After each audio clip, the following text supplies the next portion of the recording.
রাসূল সাল্লাল্লাহু আলাইহি ওয়াসাল্লাম বলেছেন ইগতানিম খামসান ক্বাবলা খামসি। আল্লাহর হাবিব সাল্লাল্লাহু আলাইহি ওয়াসাল্লাম বলেছেন যে তোমরা পাঁচটা জিনিসের আগে পাঁচটা জিনিসকে গুরুত্ব দাও। এক নাম্বার হলো তোমার যৌবনকে গুরুত্ব দাও বৃদ্ধ হয়ে যাওয়ার আগে।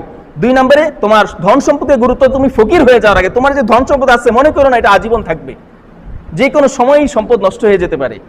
এরপর আল্লাহর হাবিব সাল্লাল্লাহু আলাইহি ওয়াসাল্লাম বলেছেন সিহহাতাকা ক্বাবলা সাকামিক। তিন নম্বর গুরুত্ব দাও তুমি অসুস্থ হয়ে যাওয়ার আগে সুস্থতাকে গুরুত্ব দাও। একটা মানুষ যখন সুস্থ থাকে সে কতদিন সুস্থ থাকবে, কতদিন সুস্থ আছে এটা বলার সুযোগ নাই, কেউ বলতে পারে না। যে কোনো সময় স্ট্রোক করে প্যারালাইজড হয়ে যেতে পারে। প্যারালাইসিস জানা হয়ে যায় এর আগে থেকে তো কোনো নমুনা এদের মধ্যে দেখা যায়, বোঝা যায়।